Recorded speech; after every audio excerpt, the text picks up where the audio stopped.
8వ వచనము అందరం కలిసి ప్రార్థనాపూర్వకంగా బిగ్గరగా స్పష్టంగా చదువుకుందాం. Exodus and chapter 25 and verse 8. నిర్గమాకాండం 25వ అధ్యాయము 8వ వచనము అందరం కలిసి. నేను వారిలో నివసించినట్లు వారు నాకు పరిశుద్ధ స్థలమును నిర్మింపవలెను. ప్రభు యొక్క సాయంత్రం ప్రార్థన చేసుకుందాం. మా ప్రేమగల తండ్రి, దయగల దేవా, పరిశుద్ధమైన దేవా, ఈ యొక్క బుధవారం నా తండ్రి సాయంకాల సమయంలో బైబిల్ పఠనం కొరకై మమ్మల్ని సమావేశపరిచినందుకై మీకు స్తుతులు చెల్లించుకుంటున్నాం తండ్రి. ప్రభు మీరు మహిమ కలిగినటువంటి దేవుడు, కృపా సంపన్నత కలిగినటువంటి దేవుడు, కృపా మహదేశ్వరం కలిగినటువంటి దేవుడు, కృపా మహిమను కలిగినటువంటి దేవుడు. ప్రభు మా ఎడల మీ యొక్క విస్తారమైనటువంటి కృపను మా ఎడలో చూపించినందుకే మీకు స్తోత్రాలు చెల్లించుకుంటున్నాం.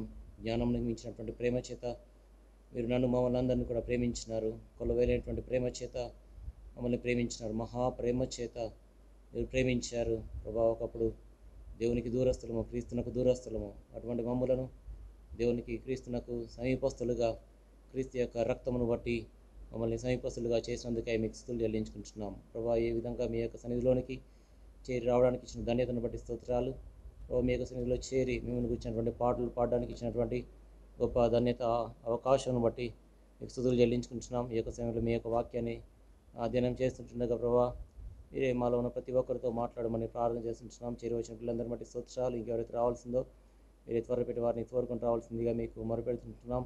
ఒక గొప్ప ఉద్దేశంతో ఈ సమయంలో మీరు స్థాపించినటువంటి మీ యొక్క సజీవ సంఘం బట్టి స్తోత్రాలు. చుట్టుపక్కల అనేకులు ప్రభా మరి నశించి నరకానికి వెళ్ళిపోతూ ఉన్నారు ప్రభా. మరి వారు ఇది పరలోక గవిని అని వారు గుర్తించడానికి ప్రభా వారి యొక్క నేత్రంలో మీరే తెరవజేయమని మీకు మొరపెడుతుంటున్నాం. అయోగ్య నా పాత్ర నన్ను విశ్లేషణ మరుగుపరిచి మీ రక్తం చేత కడిగి పవిత్రపరిచి పరిశుద్ధమైన పాత్రగా మీరే వాడుకునమని మా ప్రభుని ప్రియరక్షకుడైన యేసుక్రీస్తు నామం పేట ప్రార్థించి స్తుతించి వేడుకొనిచున్నాం తండ్రి, ఆమేన్. నిర్గమాకాండం 25వ అధ్యాయము 8వ వచనమును ఆధారం చేసుకొని మనం బైబిల్ పఠనం కలిగి ఉంటున్నాం. నేను వారిలో నివసించినట్లు వారు నాకు పరిశుద్ధ స్థలమును నిర్మింపవలెను. ఈ యొక్క పరిశుద్ధ స్థలము అనేటువంటి యొక్క అంశంలో మనము బలిపీఠము దగ్గర మనము ఉన్నాం. ఈ యొక్క బలిపీఠము దగ్గర 5 బలులు అర్పించబడతాయి. మనము మొదటి బలి గురించి, దహన బలి గురించి, అందులో ఉన్నటువంటి విషయాలు మనము చూస్తూ ఉన్నాం. లేవియాకాండం 1వ అధ్యాయము 5వ వచనము మరొకసారి అందరం కలిసి చదువుకుందాం. Book of Leviticus chapter 1 and verse 5 అందరం కలిసి చదువుకుందాం. అతడు యెహోవా సన్నిధిని ఆ కోడె దూడను వధించిన తర్వాత యాజకులైన అహరోను కుమారులు దాని రక్తమును తెచ్చి ప్రత్యక్ష గుడారం ఎదుటనున్న బలిపీఠము చుట్టూ ఆ రక్తమును ప్రోక్షింపవలెను. ఇక్కడ మనము దాదాపు 2-3 వారాలు ఇక ఆ కోడె దూడను వధించిన తర్వాత అనేటువంటి విషయాన్ని మనము అధ్యయనం చేస్తూ ఉన్నాం. కోడె దూడ వధింపబడినటువంటి కోడె దూడ, ఇది ప్రభువైన యేసుక్రీస్తుకు సాదృశ్యంగా ఉంది. వధింపబడినటువంటి దేవుని గొర్రెపిల్ల గురించి మనము చూసాము. ఆయన మనలను ప్రేమించాడు, మన కొరకై మృతి పొందాడు. ఆయన మనల్ని ప్రేమించాడు, ఆయన మన కొరకు ప్రాణం పెట్టాడు. ఆయన మనల్ని ప్రేమించాడు, ఆయన మన కొరకై ఆయన తను తాను అర్పించుకున్నాడు. ఆయన మనల్ని ప్రేమించాడు, మన కొరకై తను తాను అప్పగించుకున్నాడు. తర్వాత ప్రభువైన యేసుక్రీస్తు యొక్క శిలువ శ్రమల గురించి ఈ యొక్క అంశమును ఆధారం చేసుకొని మనం అధ్యయనం చేశాం. ప్రభువైన యేసుక్రీస్తు ఆయన బంధింపబడ్డాడు, ఆయన ఈడవబడ్డాడు, ఆయన ముఖం పైన ఉమ్మి వేయబడ్డాడు, తర్వాత ఆయన గుద్దబడ్డాడు, కొట్టబడ్డాడు, తర్వాత దూషించబడ్డాడు, తర్వాత అపహసించబడ్డాడు, అవమానపరచబడ్డాడు. చిట్టు చివరికి ప్రభువైన యేసుక్రీస్తు మన కొరకై ఆయన శిలువలో ఆయన వేలాడదీయబడ్డాడు, మన కొరకై మృతి పొందాడు. మన యొక్క దైనందిక జీవితంలో కూడా ఈ యొక్క శిలువ శ్రమలు అనేటువంటివి వస్తాయి. కాబట్టి ఆ యొక్క శ్రమలు మనము అనుభవించవలసినటువంటి వారము. దాని విషయమై మనము పోయిన 2 వారాలుగా ఈ యొక్క అంశం గురించి అధ్యయనం చేస్తూ ఉన్నాం. మనం పొందబోయేటువంటి శ్రమల గురించి మనం దీని గురించి చాలా లోతుగా అధ్యయనం చేశాము. లోకంలో మీకు శ్రమ కలుగునని ప్రభువు చెప్పాడు. మనం అనేక శ్రమలు అనుభవించి దేవుని యొక్క రాజ్యంలో ప్రవేశింపవలను కదా అని అపొస్తలుడైన పౌలు చెప్పాడు. తర్వాత క్రీస్తు యేసునందు సద్భక్తులు బ్రతుకును ఉద్దేశించు వారందరూ హింస పొందుదురు. కాబట్టి మన యొక్క జీవితంలో శ్రమలు, హింసలు అనేటువంటివి తప్పనిసరిగా వస్తాయి. అవి వచ్చినప్పుడు మనం ఆశ్చర్యపడవలసినటువంటి అవసరం లేదు. ఎందుకంటే ప్రభువే మన యొక్క జీవితంలో వీటిని అనుమతిస్తూ ఉంటాడు. ఎందుకొరకు అనుమతిస్తాడో కూడా మనము పోయినసారి అంతకుముందు చూసాము. ప్రభు మన యొక్క బహుమతిని అధికం చేయడానికి కొరకే ప్రభు మన యొక్క జీవితంలో ఈ యొక్క శ్రమలు అనుమతిస్తూ ఉంటాడు. ఆ, మరి మత్తయి సువార్త 5వ అధ్యాయంలో దాని గురించి మనం చూసాం. నా నిమిత్తము జనులు మిమ్మల్ని నిందించి హింసించి మీ మీద అబద్ధముగా చెడ్డ మాటలెల్లా పలుకున్నప్పుడు మీరు ధన్యులు, సంతోషించి ఆనందించుడి. కారణం ఏంటంటే పరలోకమందు మీ ఫలము అధికమగును. కాబట్టి ప్రజలు మనల్ని హింసించినప్పుడు, శ్రమలు పాలు చేసినప్పుడు ప్రభు మన యొక్క జీవితంలో ఫలమును, మన యొక్క రివార్డ్ని ఆయన అధికము చేస్తాడు.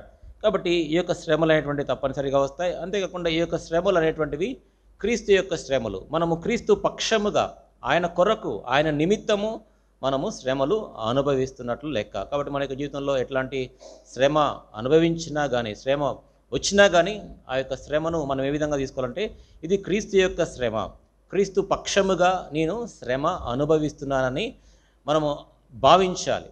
అయితే మనం తప్పు చేసినప్పుడు, పాపం చేసినప్పుడు శ్రమలు వస్తాయి, కష్టాలు వస్తాయి. ఆ యొక్క శ్రమ వేరు, ఈ యొక్క శ్రమ వేరు. క్రీస్తు నిమిత్తం పొందేటువంటి శ్రమ వేరు. దాని గురించి మనం చూసాం.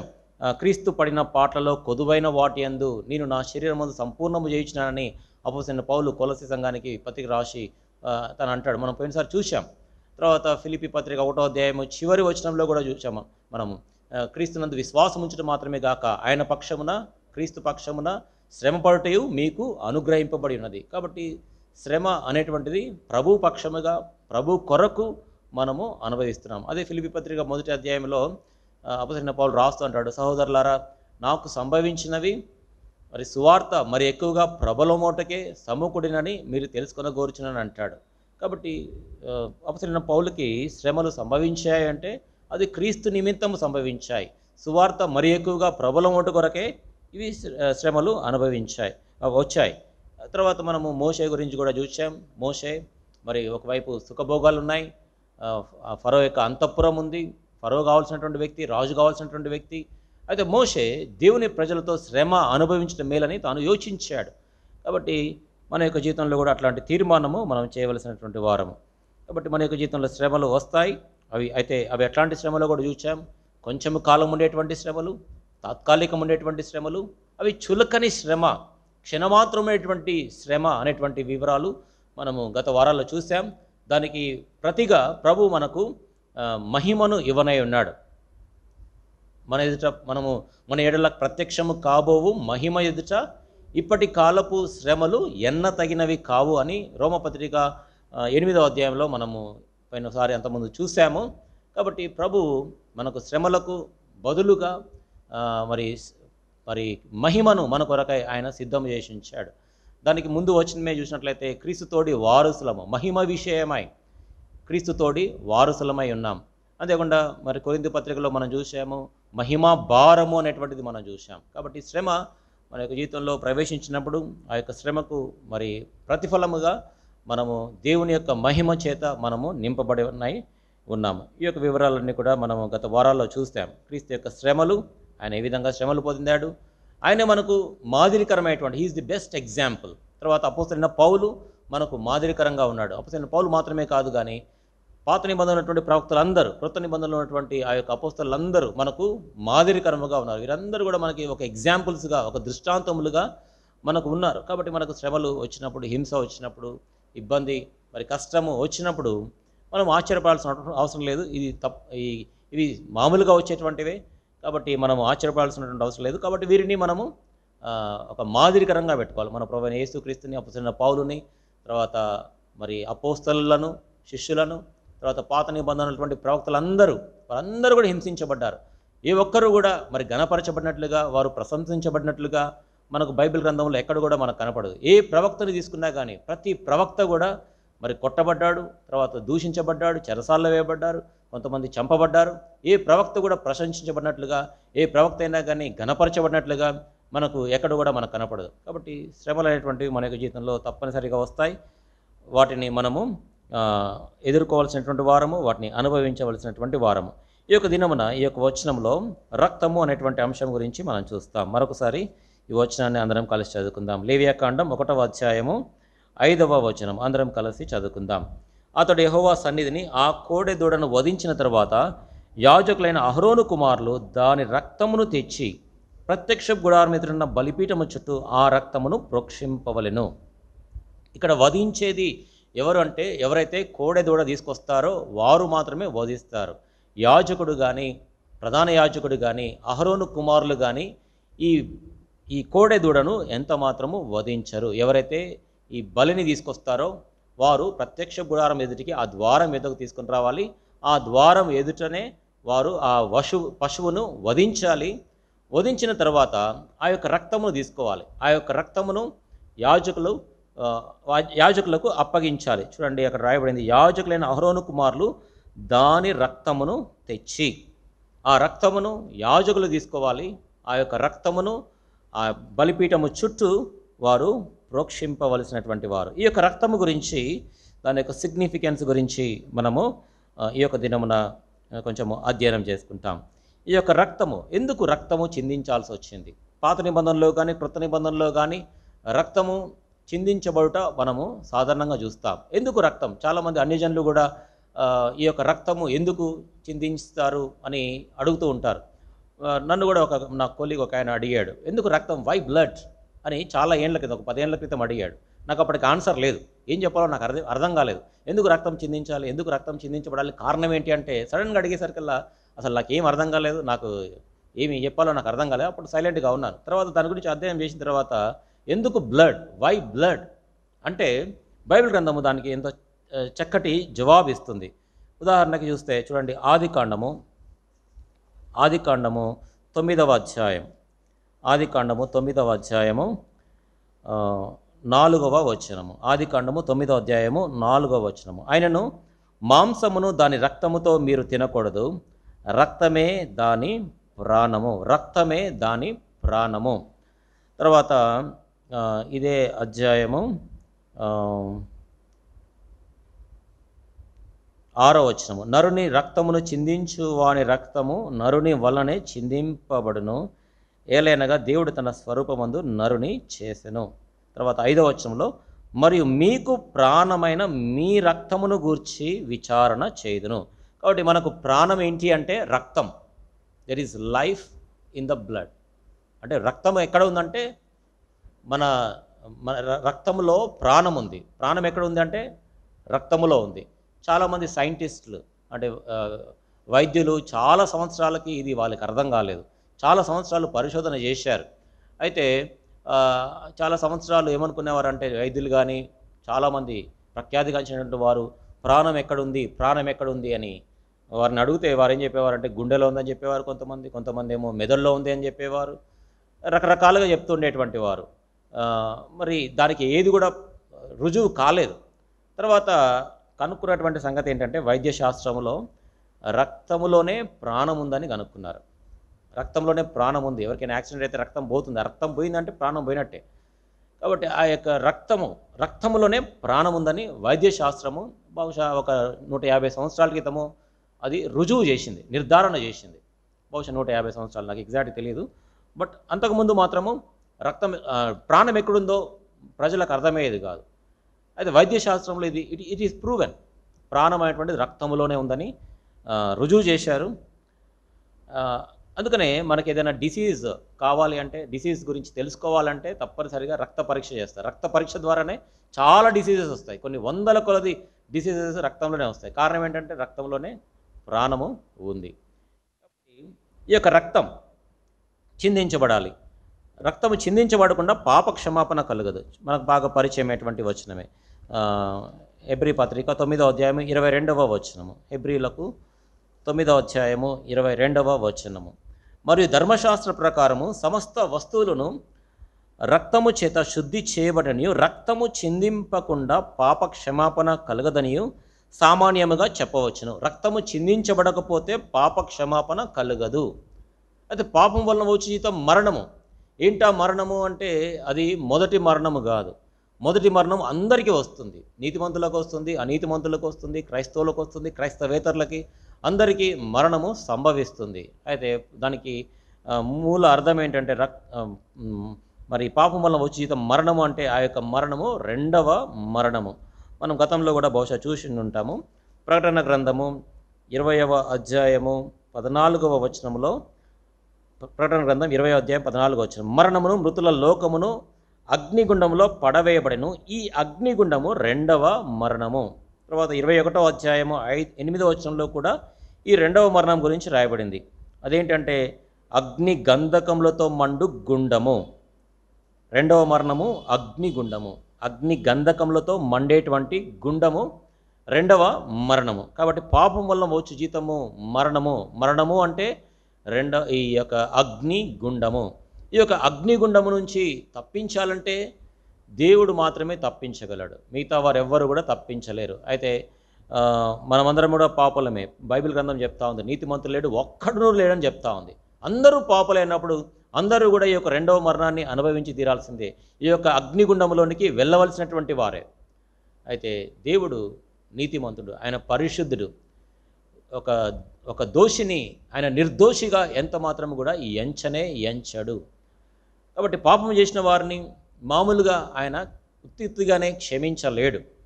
ఒకవేళ ఒక నరహంతకుని కానీ, ఏదైనా పెద్ద పాపం చేసినటువంటి వాడిని కానీ, చిన్న పాపం చేసినటువంటి వాడిని అయినా కానీ మామూలుగా ప్రభువైన యేసుక్రీస్తు మన దేవుడు ఆ విధంగా క్షమించినట్లయితే ఆయన అన్యాయస్తుడైనటువంటి దేవుడు అవుతాడు. ఆయన పరిశుద్ధుడైనటువంటి దేవుడు కాలేడు, నీతిమంతుడైన దేవుడు కాలేడు. కాబట్టి పాపానికి తప్పనిసరిగా శిక్ష విధించి తీరాల్సిందే. ఒక దోషికి మరి శిక్ష తప్పనిసరిగా ఇవ్వవలసిందే. చూడండి, ఉదాహరణకి ఈ సివిల్ కోర్టు కానీ, హైకోర్టు కానీ, సుప్రీంకోర్టు కానీ ఏదైనా జడ్జిమెంట్ పాస్ చేస్తే దాన్ని ఖచ్చితంగా ఎగ్జిక్యూట్ చేయాల్సిందే.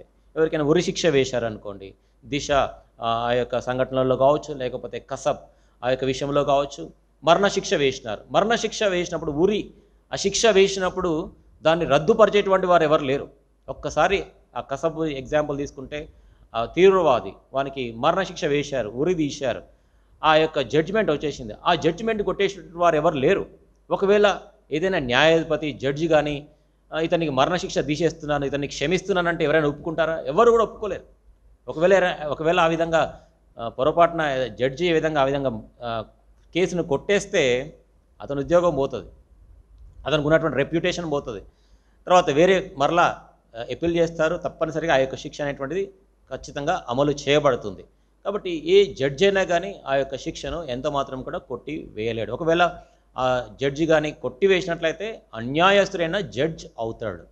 అదే రీతిగా ఒక దోషిని దేవుడు ఊరికేనే ఏమీ శిక్ష విధించకుండా మరి ఆ విధంగా వదిలివేసేస్తే, క్షమించేస్తే ఆ దేవుడు అన్యాయస్తుడైన దేవుడు అవుతాడు. కాబట్టి పాపానికి శిక్ష తప్పనిసరిగా విధించి తీరాల్సిందే. అది చిన్న పాపం కావచ్చు, పెద్ద పాపం కావచ్చు, తప్పనిసరిగా దానికి శిక్ష విధించి తీరాల్సిందే. అందుకనే మన ప్రభువైన యేసుక్రీస్తు ఈ పాప క్షమాపణ ఇచ్చుట కొరకే ఈ లోకానికి వచ్చాడు. ఆ శిక్ష యావత్తును తన పైన వేసుకొని మనకు క్షమాపణ అనుగ్రహిస్తూ ఉన్నాడు, ఉచితంగా అనుగ్రహిస్తున్నాడు. అయితే శిక్షను మాత్రము తన పైన వేసుకుంటా ఉన్నాడు. అది చాలా ప్రాముఖ్యమైనటువంటిది. అయితే మనల్ని ఉత్తుత్తిగా ఆయన క్షమించటం లేదు, ఆ శిక్ష యావత్తు తన పైన వేసుకొని మనల్ని క్షమిస్తూ ఉన్నాడు. కాబట్టి పాప క్షమాపణ కొరకై ప్రభువైన యేసుక్రీస్తు ఈ లోకానికి రావాల్సి వచ్చింది. ఆయన దేని కొరకు వచ్చాడంటే పాప క్షమాపణ కొరకే, పాపములను పరిహరించుట కొరకే ప్రభువైన యేసుక్రీస్తు వచ్చాడు. వాస్తవానికి చెప్పాలంటే రక్తము చిందించడానికి వచ్చాడు. రక్తములో ప్రాణం ఉంది, ప్రాణము రక్తములో ఉంది. కాబట్టి ప్రాణము రక్తము ఒకటే అని చెప్పవచ్చు. కాబట్టి ఈ యొక్క ప్రాణాన్ని మన కొరకై దారబోయడానికి ప్రభువైన యేసుక్రీస్తు వచ్చాడు, ప్రాణాన్ని పెట్టుట కొరకై వచ్చాడు. యెషయా గ్రంథం 53వ అధ్యాయము, బహుశా మనకి చాలా పరిచయమైనటువంటిది ఇది. యెషయా గ్రంథం 53వ అధ్యాయము 12వ వచనము మధ్యలో, యెషయా గ్రంథం 53:12లో, ఏలయనగా మరణము నొందునట్లు అతడు తన ప్రాణమును దారబోసెను. అంటే రక్తములో ప్రాణం ఉంది. కాబట్టి ప్రాణం యొక్క ఉనికి రక్తములో ఉంది. ఆ యొక్క రక్తమును చిందించుట కొరకై, కాబట్టి ప్రాణానికి ప్రాణం పెడతా ఉన్నాడు. ప్రాణానికి ప్రాణం పెట్టుట కొరకై ప్రభువైన యేసుక్రీస్తు వచ్చాడు. కాబట్టి దీనికి సంబంధించి మనము గతంలో కూడా చూశాము. ప్రభువైన యేసుక్రీస్తు మన కొరకై ప్రాణం పెట్టడానికి వచ్చాడు. 1 యోహాను పత్రిక 3వ అధ్యాయము 16వ వచనం, 1 John chapter 3 and verse 16. ఆయన మన నిమిత్తము తన ప్రాణము పెట్టెను గనుక దీని వలన ప్రేమ ఎట్టిదని తెలుసుకొనిచున్నాము. కాబట్టి మన నిమిత్తము తన ప్రాణము పెట్టెను. కాబట్టి మన కొరకై ప్రభువైన యేసుక్రీస్తు రక్తమును చిందించాడు. కాబట్టి రక్తములో ప్రాణం ఉంది. ఆ యొక్క ప్రాణమును పెట్టుట కొరకై ప్రభువైన యేసుక్రీస్తు వచ్చాడు. కాబట్టి ఎందుకు కొరకు వచ్చాడంటే రక్తము చిందించుట కొరకే ప్రభువైన యేసుక్రీస్తు వచ్చాడు. ఎందుకంటే రక్తము చిందించబడకుండా పాప క్షమాపణ కలుగదు. అయితే రక్తము చిందించాలి అంటే దేవుడు ఆయన ఆత్మ, దేవుడు ఆత్మ గనుక అని మనం చూస్తాం. ప్రభువు కూడా ఆత్మ అని మనం చూస్తాం. చూడు మనకు బాగా పరిచయమైనటువంటి వచనాలు ఇవి. యోహాను సువార్త 4వ అధ్యాయంలో దేవుడు రక్త మాంసములు కలిగినటువంటి వాడు కానే కాదు. యోహాను సువార్త 4వ అధ్యాయము 24వ వచనము. దేవుడు ఆత్మ గనుక మనకు చాలా పరిచయమైనటువంటి వచనం ఇది. దేవుడు ఆత్మ, he is the spirit, is not in flesh and blood. ఆయన రక్త మాంసములు కలిగి లేడు, ఆయన ఆత్మ. అందుకనే ఆదికాండం 1వ అధ్యాయంలో దేవుని యొక్క ఆత్మ జలముల పైన అల్లాడుచుండని మనం చూస్తాం. అక్కడ శరీరం కానీ రక్తము కానీ మనకు కనబడదు, దేవుని యొక్క ఆత్మ మనకు కనబడుతుంది. తర్వాత ప్రభువే ఆత్మ అని కూడా చూస్తాం. మన ప్రభు అయిన యేసుక్రీస్తు తాను కూడా ఆయన ఆత్మయై ఉన్నాడు. ప్రభువే ఆత్మ. చూడండి, బహుశా అది సమ్వేర్ ఇట్ ఈస్ దేర్. ప్రభువే ఆత్మ, రైట్. 2 కొరింథీ పత్రిక 3వ అధ్యాయము 17వ వచనం. 2 Corinthians చాప్టర్ 3 and verse 17. ప్రభువే ఆత్మ. ప్రభు యొక్క ఆత్మ ఎక్కడుండునో అక్కడ స్వాతంత్రము ఉండును. ప్రభువే ఆత్మ. కాబట్టి తండ్రి అయిన దేవుని తీసుకున్నా కానీ, ప్రభు అయిన యేసుక్రీస్తుని తీసుకున్నా కానీ వారు ఆత్మలో ఉన్నారు, వారు రక్త మాంసములలో లేరు. ప్రభువే ఆత్మ, దేవుడే ఆత్మ, పరిశుద్ధాత్మ దేవుణ్ణి మనం చూస్తాం, త్రియేక దేవుణ్ణి మనం చూస్తాం. అయితే ఈ దేవుడు మన కొరకై రక్త మాంసములను ఆయన ధరించుకొని రావలసి వచ్చింది.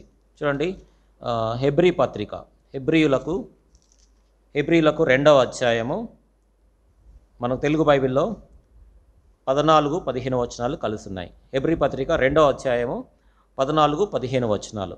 కాబట్టి ఆ పిల్లలు రక్త మాంసములు గలవారైనందున ఆ ప్రకారమే మరణము యొక్క బలము గలవానిని, అనగా అపవాదిని మరణము ద్వారా నశింపజేయుటకును, జీవిత కాలమంతయు మరణ భయము చేత దాస్యమునకు లోబడిన వారిని విడిపించుటకును ఆయన కూడా రక్త మాంసములలో పాలివాడాయను. ఆయన నరుడు కాదు, మన దేవుడు ఆయన నరుడు కాదు. ప్రభువు దేవుడు వారు నరుడు కాదు.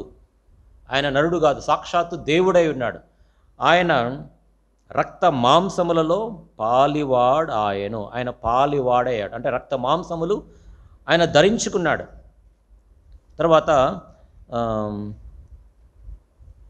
రోమా పత్రిక 8వ అధ్యాయంలో అక్కడ పాప శరీర ఆకారముతో ఆయన వచ్చాడు. చూడండి, రోమా పత్రిక 8వ అధ్యాయము 3-4 వచనాలు. శరీరమును అనుసరింపక ఆత్మను అనుసరించి నడుచుకుని మనయందు ధర్మశాస్త్ర సంబంధమైన నీతి విధి నెరవేర్చబడవలనని పాప పరిహారము నిమిత్తము దేవుడు తన సొంత కుమారుని పాప శరీర ఆకారముతో పంపి ఆయన శరీరమందు పాపమునకు శిక్ష విధించెను. చూడండి, పాప శరీర ఆకారము, ఇది పాప శరీరముతో రాలేదు. అది చాలా ప్రాముఖ్యమైనది. కొంతమంది మెసేజెస్లో బై డిఫాల్ట్, అంటే ఇంటెన్షనల్ కాకపోవచ్చు, బై మిస్టేక్ చెప్తా ఉంటారు పాప శరీరముతో వచ్చాడని. నో, పాప శరీరము కానే కాదు. ఆయన యొక్క శరీరంలో ఏమాత్రము పాపము లేదు. పాప శరీర ఆకారం, ప్యాటర్న్, ఒక షేప్, పాప శరీర ఆకారములో వచ్చాడు కానీ పాప శరీరము కాదు. అయితే ప్రభువైన యేసుక్రీస్తు రక్త మాంసములను ఆయన ధరించుకొని వచ్చాడు. తర్వాత 1 యోహాను పత్రిక 5వ అధ్యాయం, 1 John chapter 5 and verse 6. 1 యోహాను పత్రిక 5వ అధ్యాయము 6వ వచనము. నీళ్ళ ద్వారాను రక్తము ద్వారాను వచ్చినవాడు ఈయనే, అనగా యేసు క్రీస్తే. ఈయన నీళ్లతో మాత్రమే గాక నీళ్లతోనూ రక్తముతోనూ వచ్చాను. కాబట్టి ప్రభువైన యేసుక్రీస్తు ఆయన రక్తమును గార్చడానికి కొరకై, మన కొరకై ప్రాణము పెట్టడానికి ఈ లోకానికి వచ్చాడు. రక్తము చిందించుట కొరకై వచ్చాడు. ఆయన రక్త మాంసములు కలిగిన వాడు కాదు. ఆయన సాక్షాత్తు దేవుడై ఉన్నాడు. ఆయన మన కొరకై రక్తమును కార్చుట కొరకై, రక్తమును నీళ్లను కార్చుట కొరకై ప్రభువైన యేసుక్రీస్తు వచ్చాడు. ఎందుకంటే రక్తము చిందించబడకుండా పాప క్షమాపణ కలగదు. కాబట్టి నీళ్ల ద్వారాను రక్తము ద్వారాను వచ్చినవాడు ఈయనే, అనగా యేసు క్రీస్తే. తర్వాత మనకు ఒక పరిచయమైనటువంటి వచనం యోహాను సువార్త 1వ అధ్యాయం 1వ వచనంలో ఆదియందు వాక్యముండెను, వాక్యము దేవుని యొద్ద ఉండెను, వాక్యము దేవుడై ఉండెను. తర్వాత 14వ వచనంలో ఆ వాక్యము శరీరధారి అయి, కాబట్టి శరీరము ధరించుకొని వచ్చాడు. మన ప్రభువైన యేసుక్రీస్తు శరీరము ధరించుకొని వచ్చాడు. ఆయన సాక్షాత్తు దేవుడై ఉన్నాడు. దీని గురించి అపోస్తలుడైన పౌలు ఫిలిప్పీ సంఘానికి కూడా పత్రిక రాస్తూ అంటాడు. ఫిలిప్పీ పత్రిక 2వ అధ్యాయము 6వ వచనము, 6-7 వచనాలు. ఫిలిప్పీ పత్రిక 2వ అధ్యాయము 6-7 వచనాలు. ఆయన దేవుని స్వరూపము కలిగిన వాడై ఉండి దేవునితో సమానముగా ఉండుట విడిచిపెట్టకూడని భాగ్యం అని ఎంచుకోలేదు, కానీ మనుషుల పోలికగా పుట్టి దాసుని స్వరూపము ధరించుకొని తన్ను తానే రిక్తునిగా చేసుకున్నాను. 8వ వచనంలో కూడా మరియు ఆయన ఆకారమందు మనుషుడిగా కనబడి, కాబట్టి ఆయన ఆకారమందు మనుషుడిగా కనబడ్డాడు, కానీ మనిషి కాదు. మనుషుల పోలికగా పుట్టాడు, అయితే మనిషి కాదు.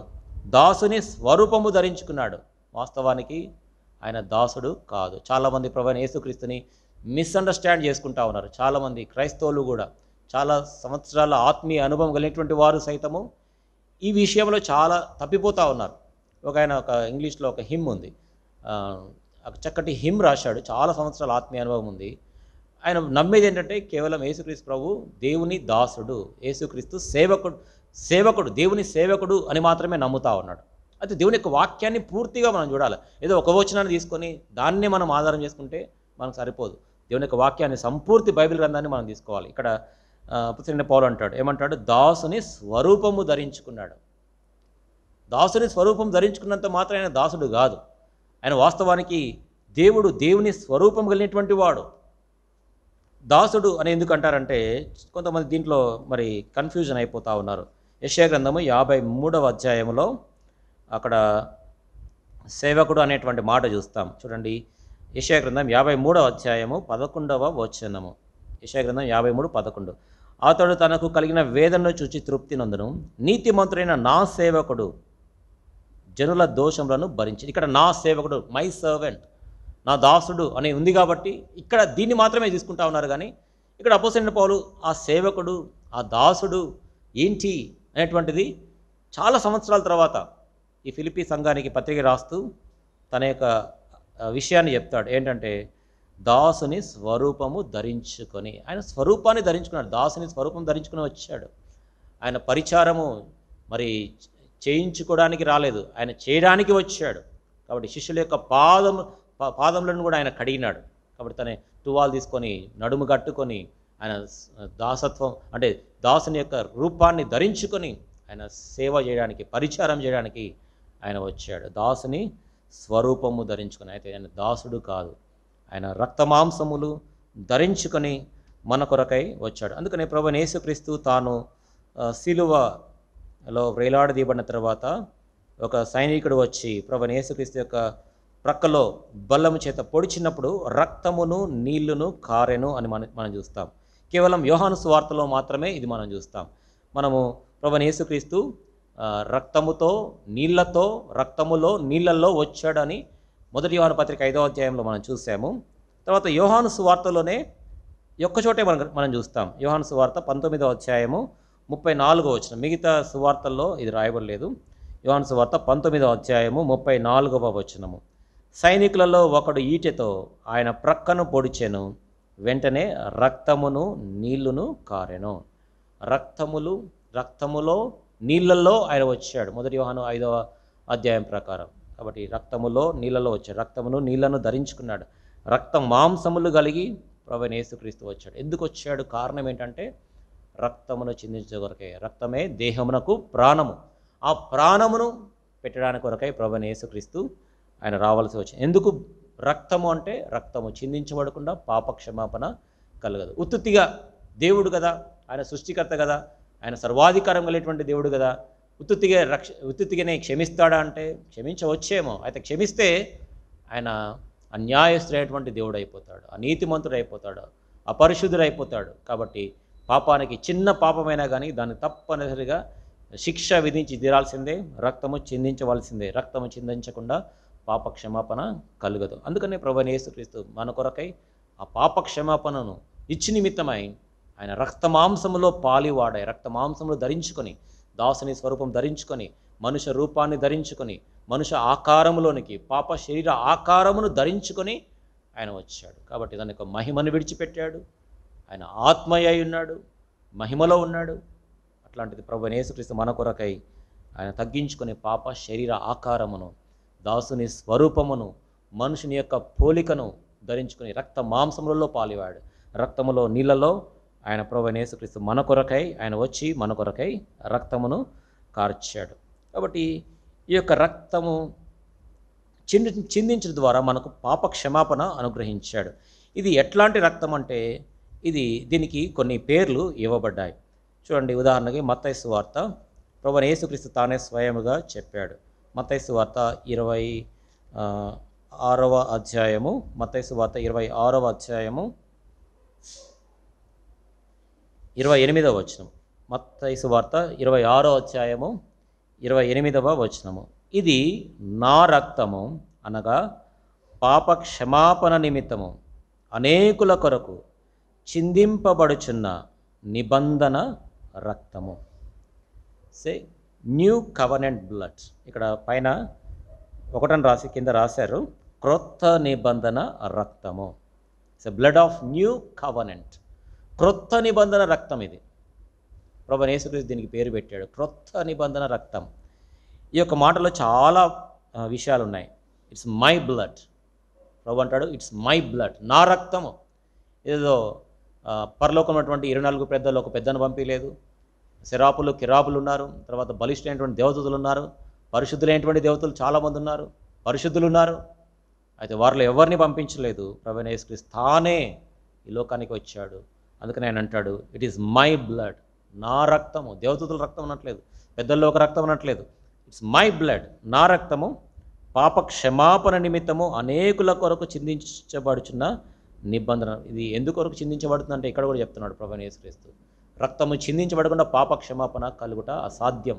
కాబట్టి పాప క్షమాపణ నిమిత్తము అనేకుల కొరకు, ప్రజలందరి కొరకై రక్తము చిందించబడుతుంది. అయితే ఈ రక్తము క్రొత్త నిబంధన రక్తము.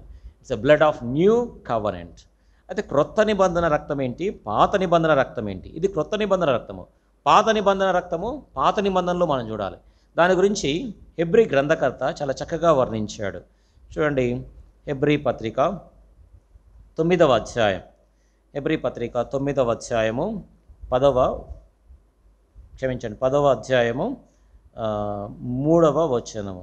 హెబ్రీ పత్రిక 9వ అధ్యాయము 10వ అధ్యాయము 3వ వచనము. అయితే ఆ బలులు అర్పించుట చేత ఏటేటా పాపములు జ్ఞాపకం వచ్చుచున్నవి. 4వ వచనము.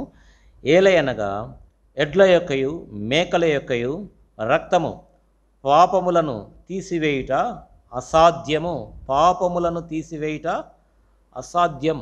పాత నిబంధనలో చాలా బలులు, కొన్ని వందల కొలది, కొన్ని వేల లక్షల కొలది బలులు అర్పించబడ్డాయి. మేకలు, కోడె దూడలు వధించబడ్డాయి. అయితే రాయబడింది ఏంటంటే పాపములను తీసివేయట అసాధ్యం. It is impossible to take away the sins by the old covenant, blood of old covenant or first covenant. ఏంటా కవనెంట్ అంటే చూడండి, 9వ అధ్యాయము 19-20 వచనాలు, లేకపోతే 18-19 వచనాలు, 18 నుంచి 20 వచనాలు కలిసి ఉన్నాయి. హెబ్రీ పత్రిక 9వ అధ్యాయము 18 నుండి 20 వచనాలు. ఇందుచేత మొదటి నిబంధన కూడా రక్తము లేకుండా ప్రతిష్ఠింపబడలేదు. ఇక్కడ ఇది మొదటి నిబంధన రక్తము అని మనం చెప్పవచ్చు. మొదటి నిబంధన రక్తం. కాబట్టి పాత నిబంధనలో ఉన్నటువంటి రక్తము, క్రొత్త నిబంధనలో ఉన్నటువంటి రక్తము. పాత నిబంధనలో ఉన్నటువంటి రక్తము, ఆ యొక్క రక్తము ఉపయోగించి మరి ప్రత్యక్ష గుడారం ఉన్నటువంటి వస్తువులు కావచ్చు, యాజకులు కావచ్చు, ఇశ్రాయేల్ ప్రజల వారందరూ కావచ్చు, గోత్రంలో చొప్పున వారి మీద రక్తము ప్రోక్షించేటువంటి వారు, వస్తువుల మీద ప్రోక్షించేటువంటి వారు. కాబట్టి ఆ రక్తమును ప్రోక్షించడం ద్వారా వారు ప్రతిష్ఠితమైనటువంటి జనముగా చేయబడేటువంటి వారు. అందుకనే 19-20 వచనాలు చూడండి. ధర్మశాస్త్ర ప్రకారము మోషే ప్రతి ఆజ్ఞను ప్రజలతో చెప్పిన తర్వాత ఆయన నీళ్లతోనూ రక్త వర్ణము గల గొర్రెబొచ్చుతోనూ హిస్సోపుతోనూ కోడెల యొక్క మేకల యొక్క రక్తము తీసుకొని దేవుడు మీ కొరకు విధించిన నిబంధన రక్తం ఇదే అని చెప్పుచు గ్రంథము మీదను ప్రజలందరి మీదను ప్రోక్షించెను. అదే విధముగా గుడారం మీదను సేవా పాత్రలన్నిటి మీదను ఆ రక్తమును ప్రోక్షించెను. చూడండి, ప్రజలందరి మీద, తర్వాత ఆ యొక్క పాత్ర, సేవ పాత్రలన్నింటి మీద, గుడారం మీద, అన్నింటి మీద రక్తమును ప్రోక్షిస్తూ ఉన్నాడు. కారణం ఏంటంటే ఆ ప్రోక్షించడం ద్వారా అవన్నీ ప్రతిష్ఠితము చేయబడతాయి. ప్రజలు కూడా ప్రతిష్ఠితం చేయబడతారు, యాజకులు కూడా ప్రతిష్ఠితము చేయబడతారు. అయితే ప్రోక్షించబడుతుంది, కానీ ఆ యొక్క రక్తము మొదటి నిబంధన కాలంలో చిందించబడిన ఆ యొక్క రక్తము పాపమును తీసివేయటము లేదు. పాపం ఎంత మాత్రం తీసివేయలేదు. అయితే రక్తము చిందించబడాలి. అయితే ఈ క్రొత్త నిబంధన రక్తం మాత్రమే పాపమును తీసివేయగలదు. చూడండి, ఇదే అధ్యాయము, హెబ్రీ పత్రిక 10వ అధ్యాయము, ఈ 2వ నిబంధన రక్తము లేకపోతే క్రొత్త నిబంధన రక్తము ఏంటి చూడండి. 10వ అధ్యాయము మనకు 16-17 వచనాలు. హెబ్రీ పత్రిక 10వ అధ్యాయము 16-17 వచనాలు. ఇది 2వ నిబంధన, ఇది క్రొత్త నిబంధన, దేవుడు మనతో చేసినటువంటి నిబంధన. ఎలాగనగా ఆ దినములైన తర్వాత నేను వారితో చేయబోవు నిబంధన ఇదే, నా ధర్మవిధులను వారి హృదయమునందుంచి వారి మనస్సు మీద వాటిని వ్రాయుదునని చెప్పిన తర్వాత వారి పాపములను వారి అక్రమములను ఇకను ఎన్నటికి జ్ఞాపకము చేసి కొనను అని ప్రభువు చెప్పుచున్నాడు. వీటి క్షమాపణ ఎక్కడ కలుగునో అక్కడ పాప పరిహార్థ బలి ఇకను ఎన్నడను ఉండదు. ఇక్కడ it is an assurance which God is giving us through the blood of new covenant. క్రొత్త నిబంధన రక్తం ద్వారా ప్రభు మనకి ఇచ్చేటువంటి ఎష్యూరెన్స్ ఏంటి అంటే వారి పాపములను వారి అక్రమములను ఇకను ఎన్నటికి జ్ఞాపకము చేస్తుంది. ఇది క్రొత్త నిబంధన రక్తము ఇచ్చేటువంటి అష్యూరెన్స్, లేకపోతే నిబంధన. ఇది నిబంధన, ప్రభు మనతో చేసేటువంటి నిబంధన. మన పాపములకు క్షమాపణ ఎట్లా కలుగుతుంది? రక్తము ద్వారా. రక్తము చిందించబడకుండా పాప క్షమాపణ కలగదు. ఆ యొక్క రక్తం ఎట్లాంటి రక్తం? అది క్రొత్త నిబంధన రక్తము.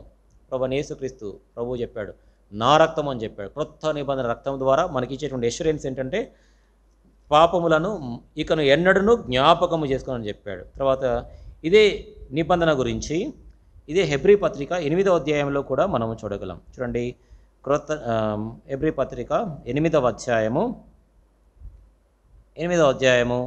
12-13 వచనాలు. నేను వారి దోషముల విషయమై దయగలిగి వారి పాపములను ఇకను ఎన్నడూ జ్ఞాపకము చేసుకుని ప్రభు సెలవిచ్చున్నాడు. ఆయన క్రొత్త నిబంధన అని చెప్పుట చేత మొదటిది పాతదిగా చేసి ఉన్నాడు. ఇక్కడ క్రొత్త నిబంధన, పాత నిబంధన రెండింటినీ చూస్తున్నాం. పాత నిబంధన మన పాపంలోని కప్పివేయవచ్చేమో, కానీ పాపంలోని తీసివేయదు. మనల్ని ప్రతిష్ఠించవచ్చేమో, అయితే పాపంలోని తీసివేయదు. అయితే క్రొత్త నిబంధన రక్తం ఏం చేస్తుందంటే మన పాపంలో ఎన్నడను జ్ఞాపకము చేసుకున్నదు. అయితే ఈ క్రొత్త నిబంధన రక్తం is a blood of new covenant. ఇది ఇంకా ఎట్లాంటి నిబంధన రక్తం అంటే ఇదే హెబ్రీ పత్రికలో హెబ్రీ గ్రంథకర్త చివరి అధ్యాయంలో అంటాడు. చూడండి, హెబ్రీ పత్రిక 13వ అధ్యాయం, హెబ్రీలకు 13:20-21 వచనాలు. హెబ్రీ పత్రిక 13వ అధ్యాయము 20-21 వచనాలు. గొర్రెల గొప్ప కాపరి అయిన యేసు అను మన ప్రభువును నిత్యమైన నిబంధన సంబంధమగు రక్తమును బట్టి. ఇది ఎట్లాంటి రక్తం అంటే నిత్య నిబంధన సంబంధమగు రక్తము. It's a blood of new covenant, it's a blood of everlasting covenant. Blood of everlasting covenant. ఏదో తాత్కాలికంగా ప్రభు మన యొక్క పాపలను క్షమించడం కాదు, కానీ నిత్యత్వం వరకు క్షమిస్తున్నాడు. నిత్యత్వం వరకు ఆయన మనల్ని ఎన్నడను జ్ఞాపకము చేసుకోవాలని చెప్తున్నాడు. కాబట్టి ఈ యొక్క నిబంధనకు మరొక పేరు ఏంటంటే ఎవర్లాస్టింగ్ కవెనెంట్, నిత్య నిబంధన సంబంధమగు రక్తము. క్రొత్త నిబంధన రక్తము, నిత్య నిబంధన రక్తం. కాబట్టి ప్రభు ఈ యొక్క రక్తాన్ని మన కొరకై ఆయన చిందించాడు. ఎందుకొరకు అంటే పాప క్షమాపణ కొరకై. ఎందుకొరకు అంటే మరి రక్తము దేహమునకు ప్రాణము. కాబట్టి ఆ ప్రాణమును ఇచ్చుట కొరకై ఆయన రక్త మాంసంలో పాలువాడై మన కొరకై వచ్చాడు. తర్వాత ఇది ఎట్లాంటి రక్తము ప్రభు మన కొరకై చిందించాడు అంటే పేతురు తన యొక్క పత్రికలో రాస్తాడు. పేతురు రాసిన 1వ పత్రిక 1వ అధ్యాయము 19వ వచనం. 1 Peter chapter 1 and verse 19. మొదటి పేతురు 1వ అధ్యాయము 19వ వచనము. అమూల్యమైన రక్తము చేత అనగా నిర్దోషమును నిష్కలంకమునగు గొర్రెపిల్ల వంటి క్రీస్తు రక్తము చేత విమోచింపబడుతుందని మీరు ఎరుగుదురు కదా. It's a precious blood. ఇది అమూల్యమైనటువంటి రక్తం. పాత నిబంధనలో గొర్రెల రక్తము, మేకల రక్తము చిందించేవారు కానీ మనిషి పాపం చేస్తే మనిషి యొక్క రక్తమే చిందించబడాలి వాస్తవానికి.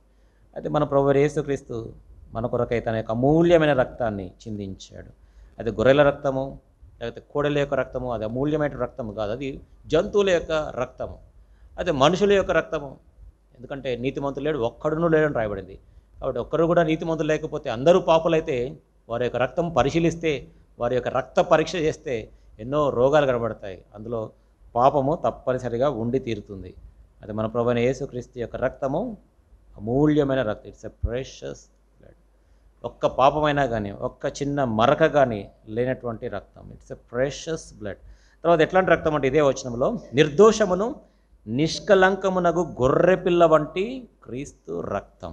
కాబట్టి పాత నిబంధనలో దేవుడు ఆజ్ఞాపించాడు, మీరు గొర్రెపిల్లని కానీ కోడెదూడని కానీ తీసుకొస్తే నిర్దోషమైన దాన్ని తీసుకొని రావాలి, కలంకము లేని దాన్ని తీసుకురావాలి. గుడ్డిదో లేకపోతే కుంటిదో జబ్బు గలదో లేకపోతే బక్క చిక్కిపోయిందో అట్లాంటివి ఏమాత్రం తీసుకొని రావద్దు అని దేవుడు ఆజ్ఞాపించాడు. అయినా కానీ ఇశ్రాయేల్ ప్రజల్లో కొందరు ఆ విధంగా తీసుకొచ్చేవారు. అందుకనే దేవుడు వారిపైన నేరారోపణ చేశాడు కొంతమంది పైన. చూడండి మలాకీ గ్రంథంలో మనం చూడగలం. చూడండి మలాకీ గ్రంథం 1వ అధ్యాయము 8వ వచనము. మలాకీ గ్రంథం, మలకాయి చాప్టర్ 1 and verse 8. మలాకీ గ్రంథం 1వ అధ్యాయం 8వ వచనం. గ్రుడ్డి దాన్ని తీసుకొని బలిగా అర్పించినట్లా అది దోషము కాదా? కుంటి దానినైను రోగం గల దానినైను అర్పించినట్లా అది దోషము కాదా? అట్టి వాటిని నీ అధికారికి నీవు ఇచ్చినట్లా అతడు నీకు దయచూపున నిన్ను అంగీకరించిన అని సైన్యములకు అధిపతి యెహోవా అడుగుచున్నాడు. చూడండి ఇశ్రాయేల్ ప్రజల్లో చూడండి, వారు తెలుసో తెలియకో మరి గుడ్డిదాన్ని, కుంటిదాన్ని, జబ్బు గల దాన్ని తీసుకొచ్చి అర్పిస్తూ ఉన్నారు. కొంతమంది ఆ విధంగానే చేస్తారు. దేవునికి అర్పించేటువంటి విషయంలో, అర్పణల విషయంలో చాలా మరి సంకుచితమైనటువంటి హృదయం కలిగినటువంటి వారే కాబట్టి ఆ విధంగా చేస్తే దేవుడు వాటిని ఏమాత్రమో అంగీకరించి ఇక్కడ నేరారోపణ చేస్తూ ఉన్నాడు ప్రభువే. అయితే మన యొక్క ప్రభువైన యేసుక్రీస్తు యొక్క రక్తము నిర్దోషమును నిష్కలంకమునగు గొర్రెపిల్ల వంటి రక్తము. అందుకనే నాలో పాపమున్నదని మీలో ఎవడు స్థాపించును అని ప్రభు సవాలు విసిరాడు. ఆయన పాపము లేడు, పాపము చేయలేదు, ఆయనలో పాపము లేదు, పాపరహితుడై ఉన్నాడు. ఆయన యొక్క జన్మలో పాపం లేదు, ఆయన యొక్క క్రియల్లో పాపం లేదు, ఆయన యొక్క చూపుల్లో పాపం లేదు. కాబట్టి పాపరహితుడిగా జన్మించాడు, పాపరహితుడిగానే మన కొరకై మరణించాడు, పాపరహితుడిగా 33 సంవత్సరాలు మన కొరకై ఆయన పాపము లేకుండా ఆయన జీవించాడు. కాబట్టి పాపము లేనటువంటి రక్తం, నిర్దోషమైన నిష్కలంకమైనటువంటి గొర్రెపిల్ల వంటి క్రీస్తు రక్తాన్ని ప్రభు మన కొరకై ఆయన చిందించాడు. లేవియాకాండం 1వ అధ్యాయము 5వ వచనం అందరం కలిసి చదువుకొని ప్రార్థన చేసుకుందాం.